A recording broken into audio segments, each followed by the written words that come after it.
वज्रायाड़म बोलोए सब साहुड़म।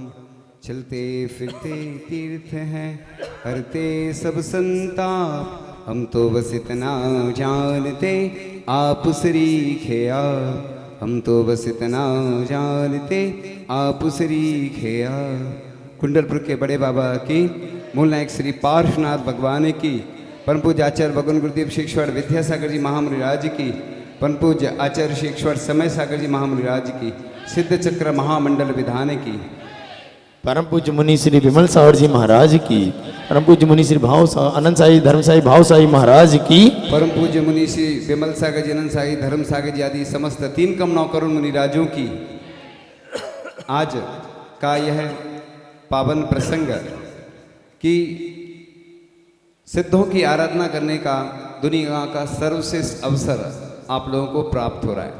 क्योंकि एक जैन दर्शन में, जैन धर्म में भक्ति को ही मुक्ति का कारण बताया गया है।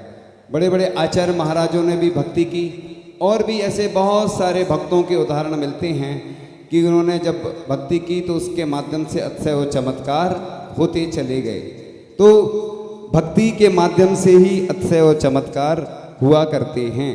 इसलिए ये भक्ति सिद्ध अवस्था को प्राप्त करने में निमित्त बनती है कि पहले लोग नहीं जानते थे तो विधान कैसे करना, तो उदक चंदन आदि पढ़ के और अर्घ चढ़ा लेते थे, कोपर में भर के पूरी द्रव्य और सिद्ध चक्र विधान हो जाता था।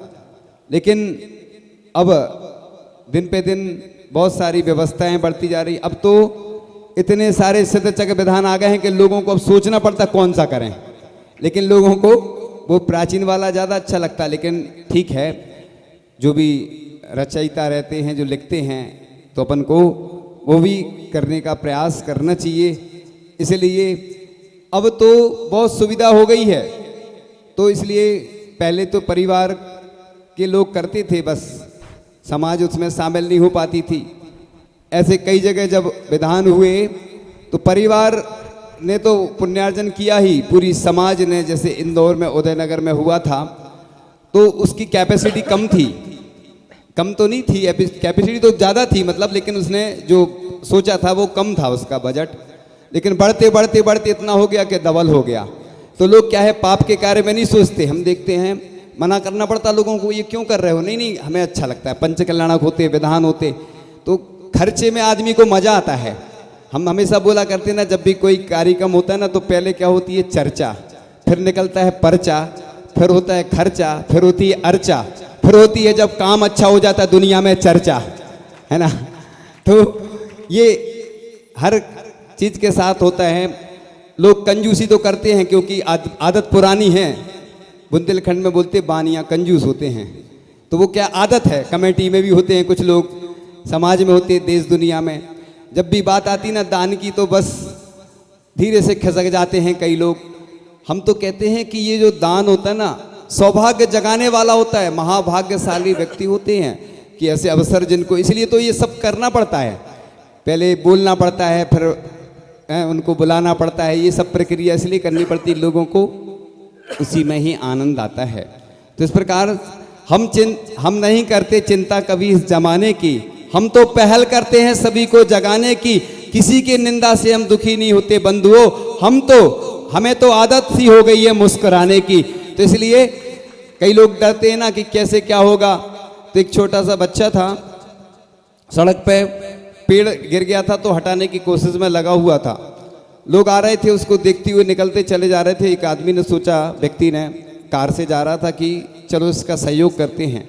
जैसे ही उसने सहयोग करना शुरू किया उस बच्चे का, उस व्यक्ति ने, तो और भी लोग आ गए, बहुत सारी भीड़ इकट्ठी हो गई और वो पेड़ जो सड़क पे अवरोध पैदा कर रहा था, लोगों को समस्या पैदा कर रहा था, वो पेड़ अलग हो गया। तो ऐसे ही कई लोग आते हैं सलाह देने। आज सबसे ज़्यादा लोग आते हैं क्या देने, फ्री में सलाह देने, काम करने कोई नहीं आता। ये पूरी देश की स्थिति है, चाहे वो गौशाला हो, चाहे पाठशाला हो, चाहे मंदिर हो, चाहे जितनी संस्थाएं हो, कि पद पर बैठना आसान है। हम देखते हैं, यहाँ की बात नहीं करूँ, पूरी देश दुनिया में मैंने जो देखा, अनुभव किया, मैं वही बता रहा हूँ। तो ऐसे अवसर हमें प्राप्त होते पुण्य से, लेकिन काम करने वाले गिनती के होते हैं। पाठशालाएं बंद हो जाती हैं, क्यों हो जाती हैं? आप सोचो, सिद्ध बनने का अवसर प्राप्त होता है पाठशाला के माध्यम से। अभी चूंकि बहुत सारी चीज़ें हैं कि यह जो होती है पाठशाला वह चेतन पत्रिका होती है जो संस्कार दिया करती, जो को कई मुनिराज बन गए पाठशाला के माध्यम से, कई उच्च पदों पर पहुंच गए।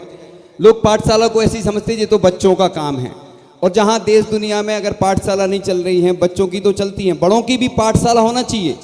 ऐसा कभी नहीं सोचना तुम अपने आप को कि मैं बहुत विद्वान हूं। अगर तुम अपने आप को विद्वान समझ रहे हो तो समझ लेना मैं विद्वान नहीं हूं। क्या हूं मैं? अबुद्धि लिखते ना, अबुद्धिशाली हूं मैं, बुद्धिशाली नहीं हूं। तो बुद्धिशाली वही बनता है, आचार्य कुंद कुंद स्वामी वही बनते हैं जो शास्त्र का दान करते हैं ग्वाला बनकर के। वो आपने पूरी कहानी सुनी, हम तो सिर्फ हाइलाइट्स बता रहे हैं, शॉर्ट्स बताते हैं बस, क्योंकि समय कम और काम ज़्यादा, इसलिए बस। तो शिक्षक पढ़ते समय अपने हृदय को कमज़ोर ना करें। कई बार जो बालिकाएं होती पढ़ाने वाली वो चली जाती हैं, कहाँ चली जाती सबको मालूम है। तो ऐसी नई पीढ़ी की जो बहुएं आदि होती अच्छे से पढ़ाएं, और चिंता नहीं करो तुम्हें सम्मान मिले चाहे नहीं, अपमान तो नहीं मिलेगा, अपमान कभी कभी मिल जाता है, हमें मालूम है। हम सबके दर्द को समझते हैं, हमें सबकी कहानी मालूम है, तो उसकी परवाह नहीं करना, क्योंकि तुम्हें इतना उच्च पद मिलेगा। ये तो छोटे मोटे पद हैं। जो सुत का दान करता है वो सुत केवली बनता है, ऐसा शास्त्रों में लिखा है। कि तुम अगर कुछ भी पढ़ रहे हो, तुम्हें आज याद नहीं हो रहा तो टेंशन नहीं लेना, क्योंकि आपको मालूम है ना, शिवभूति मुनि की कहानी सबको मालूम है कि विकल्प नहीं करना। अपन ने जो भी पढ़ा है वो केवल ज्ञान में कारण बनता है, इसलिए जो पढ़ाते हैं उनकी बुद्धि तीव्र होती है। और हम हमेशा बोलते हैं एक सुत यंत्र होता है ना, सुत स्कंद यंत्र, तो वो पंचकल्याणक में रखा जाता है, लेकिन किसी ने इसकी महिमा नहीं बताई आज तक। किसी ने बताई तो हमने तो नहीं सुनी।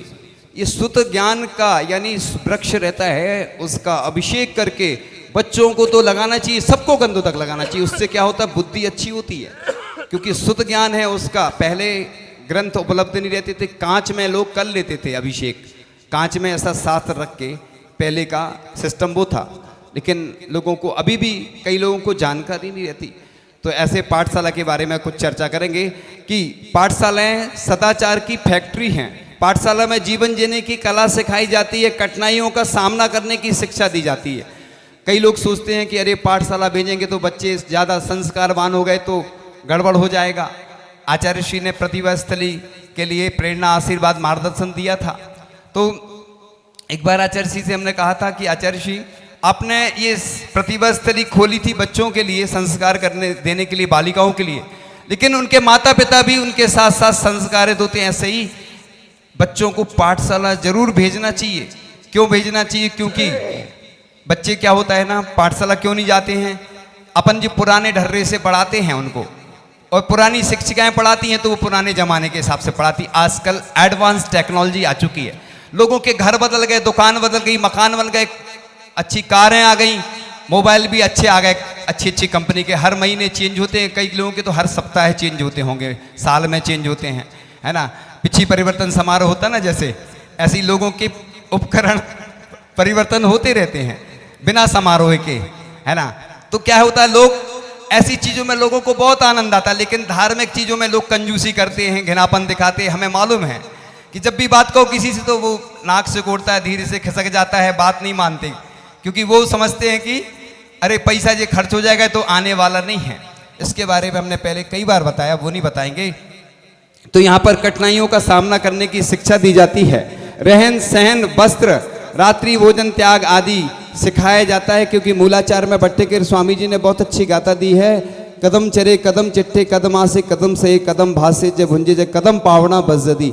यानी शिष्य गुरु महाराज से प्रश्न करता है कि कैसे चलूं, कैसे उठूं, कैसे बैठूं जिससे पाप का बंध ना हो। तो गुरु महाराज बड़ी सरलता से, सहजता से उत्तर देते हैं कि जदम चरे जदम चिट्ठे, जदमा से जदम से, जदम भासे ज भुंजे ज एवं पावना बजदी। यानी यत्न पूर्वक चलो, यत्न पूर्वक बैठो जिससे पाप का बंध ना हो। यानी मूलाचार में मुनियों के लिए तो शिक्षा दी गई है। हर दुनिया के जितने व्यक्ति हैं उनको मैनेजमेंट सिखाया गया, लाइफ मैनेजमेंट, कि किस तरह से आप धार्मिक क्रियाएं करेंगे, अच्छे से चलेंगे तो आपको बीमारियां नहीं आएंगी। क्योंकि आज लोग लापरवाही से काम करते हैं तो कई बार गिर जाते हैं, फिर बहुत सारी चिकित्सा में खर्च होता है। तो बचपन में मिले संस्कार व्यक्ति का जीवन भर साथ निभाते हैं। बालक कच्ची मिट्टी की तरह होते हैं। पाठशाला में आधुनिक से भीतरा विज्ञान तक की बात कही जाती है। एक पाठशाला खोलना यानी एक जेल बंद कर देना है। और लिखा है कि एक जो पाठशाला की शिक्षिका होती है वह 100 माँ से भी अच्छी होती है, क्योंकि माँ तो अपने बच्चों को ही संस्कार देती पढ़ाती है, लेकिन ये पूरी पाठशाला नहीं पूरी दुनिया की माँ होती हैं। इसलिए हम हमेशा बोलते हैं कि जो शिक्षिकाएं साल भर मेहनत करती हैं उनका सम्मान करना चाहिए। ये सबसे बड़ी कमी होती है कि कोई ज्ञान दान कर रहा है, अपना समय दे रहा है। आप स्कूलों में तो लाखों रुपए खर्च करते हो, लेकिन इधर थोड़ा सा भी देने में लोग डरते हैं। तो इस प्रकार से आज स्कूलों में केवल धन कमाने की एवं तकनीकी शिक्षा ही दी जाती है। फास्ट फूड, स्मोकिंग आदि के संस्कार दिए जाते हैं। तो संस्कारों से पाषाण भगवान बन जाता है, संस्कारों से मुरझाया कमल खिल जाता है। संस्कार की महिमा वचनातीत है भाई, संस्कारों से नर नारायण बन जाता है। जिस प्रकार से पंच कल्याणक में पाषाण से परमात्मा की यात्रा होती है, तो लिखा है कि पारस पत्थर लोहे को सोना बना देता है, आचरण शैतान को भी इंसान बना देता है। आचरण की महिमा कहां तक कहूं बंधुओं, आचरण इंसान को भगवान बना देता है। तो इस प्रकार से भगवान बनने की एक पाठशाला, जो सिद्ध बनने की पाठशाला होती ना, कि कैसे हमें सिद्ध बनना है। जब भी कोई भक्ति पढ़ते हैं तो अंत में शुरू से सिद्ध भक्ति पढ़ते हैं, इसलिए सिद्ध भक्ति से यात्रा होती है और अंत में समाधि भक्ति होती है। तो हम दुश्मन को भी मेहमान बना लेते हैं, हम तो शैतान को भी इंसान बना लेते हैं। मेरे भारत की संस्कृति है दुनिया वालों, हम तो पत्थर को भी भगवान बना लेते हैं।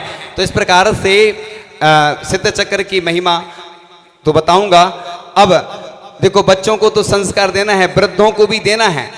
अपने यहाँ क्या होता है, बूढ़े हो गए, क्या क्या खाते हैं देखो बताते हैं, थोड़ा सा उनको भी संस्कार करना, उनको सिद्ध बनाना है हमें, कि वो है ना सिद्ध बन जाए। तो जब तक शारीरिक शक्ति है तब तक धार्मिक कार्यों में प्रवाद नहीं करें। कई बूढ़े हैं अभिषेक नहीं करते, शांतिता नहीं करते, घर में दिन भर है ना अन्न कार्य करते रहते हैं। तो प्रभु का नाम लेने में प्रवाद नहीं करें। अपने जीवन को महान बनाने के लिए यह नियम पालन करें कि किसी का दिल नहीं दुखाएंगे। तुम लोग क्या है दिल दुखा देते हो उनका, तो वो तुम्हें दुखाते हैं। देखो बूढ़े लोगों को क्या है, थोड़ा सा ध्यान रखा करो आप, वो अपने बुजुर्ग हैं। एक एक झुर्री पे 1000 अनुभव लिखे होते हैं, इसलिए बुजुर्गों को भी देखो समाज में इसलिए स्थान नहीं देते, बेचारे चल फिर नहीं पा रहे, महाराज के पास श्रीफल अर्पण करने जाना है, या पाठशाला में ऐसे लोग रहते हैं, अब बेचारे घर में तो संभाल नहीं पा रहे, वो तुम्हारी समाज को क्या संभालेंगे। इसलिए ऐसे व्यक्तियों को कमान सौंपना चाहिए जो आने जाने लायक हों। अब बेचारे बूढ़े हैं, उनको तो संरक्षक बना दो हर संस्था में, जिससे उनसे सलाह लेते रहो। तो ऐसे शब्दों का प्रयोग नहीं करेंगे जिससे किसी को ठेस पहुंचे। बिना पूछे किसी की वस्तु नहीं उठाएंगे, क्योंकि अदत्ता दानम स्त्यम, कभी भी कोई चीज़ उठाते हैं तो बता देना चाहिए। अब वो कई बार उनकी स्मृति भी कमजोर हो जाती है, भूल जाते हैं। तो अपनी जितनी आवश्यक है उतनी ही वस्तु रखें, अपने परिग्रह का प्रमाण बनाएं। कब बीमारी हो जाए, कब समस्या आ जाए पता नहीं। तो अपने जीवन में खाने पीने का संयम रखें, नशीले पदार्थों से दूर रहें, क्योंकि जीवन का भरोसा नहीं कब चले जाओ। तो लोग ये कहेंगे बता नशा करता था चला गया, बदनामी होती ना। इसलिए नशा त्याग कर दो। नशा करना तुम भक्ति का नशा करना, प्रभु का नशा करना। रात्रि भोजन का त्याग करें, रात्रि में बीमारी के अलावा दूध आदि की छूट लेकर के, और ग्रीष्मकालीन में छूट लेकर के, शीतकालीन और चातुर्मास में तो क्या त्याग करें, जल आदि का, आलू प्याज लहसुन आदि का प्रयोग नहीं करें। प्रतिकूलता के क्षणों में उत्तेजित ना हो, और पानी छान कर पिए। सुबह भजन चल रहा था ना, तो नमोकार मंत्र की जाप करें। अष्टमी चतुर्दशी आदि को एकासन करें। और ये विषय अभी पूरा नहीं हुआ है, क्योंकि पाठ चलते ना। 10 तारीख को आचार्य ऋषि का क्या है, अक्टूबर को नहीं 10 को तो है ही पाठ चलेगा, तो अच्छे से पूजन करेंगे आचार्य ऋषि की, ठीक है ना। फिर आगे तो होना ही है। तो इस प्रकार से बस थोड़ी सी बात कह करके, श्री क्षेत्र चक्र का पाठ करो दिन 8 ठाठ से प्राणी, हो विश्व शांति कल्याणी। ज्यों फल पाई मैं नारानी, श्रीपाल बने मुक्ति धामी। त्यों फल पाए हम काटे कर्म कहानी, हो विश्व शांति कल्याणी। जिन शासन पर विश्वास करे, मिथ्यात्व त्याग संन्यास धरे, आदर्श बनाए हम गुरु व गुरु वाणी, हो विश्व शांति कल्याणी। अवज्ञाता दृष्टा बनने को, निज से निज में निज मिलने को, निष्काम बने शिव शुद्धात्म के ध्यानी, हो विश्व शांति कल्याणी। हम विषय कसाए विकार हरे, अज्ञान पाप अंधार हरे, सो रोग शोक आतंक दूर हो स्वामी, हो विश्व शांति कल्याणी। भय विघ्न अमंगल टल जाए, मंगलमय मैत्री सब पाए, मुनि सुब्रत पाए गुरु की सिद्ध निशानी, हो विश्व शांति कल्याणी। इस प्रकार से यह सिद्ध चक्र है, ऊंचाइयों पर पहुंचाने वाला है। तो विद्या गुरु की प्रथम लहर, श्रमणों के सरताज, समय सिंधु के पाद में झुकता माथा आज, हम सबको दो सिद्ध पद, तारण तरण महान, वर्धन करे एक कामना, होवे जग कल्याण। तो इस प्रकार से हम सबका कल्याण हो, विश्व में शांति हो। इस प्रकार से पाठशाला वे सभी लोग अच्छे से बढ़ चढ़ कर हिस्सा लें, जो भी बताई गई हैं। आज ये जो था ना, हाइलाइट्स वाला था सिर्फ, है ना, इसलिए कोई कहानी नहीं, पूरी कहानी आ चुकी है। बचपन से लेके अंतिम सिद्ध यात्रा तक की यात्रा हमने करी है। इन्हीं भावनाओं के साथ आप लोग अच्छे से इस महामहोत्सव का आनंद लें। और भी जहाँ पर पंचकल्याणक महोत्सव संपन्न होना है, जहाँ जहाँ वहाँ पर अच्छे से उत्साहपूर्वक लोग अच्छे से तैयारी करें, जिससे सिद्ध यानी मोक्ष कल्याणक की यात्रा संपन्न हो। इन्हीं भावनाओं के साथ परम पूजाचार्य भगवान गुरुदेव शिक्षण विद्यासागर जी महामुनि राज की परम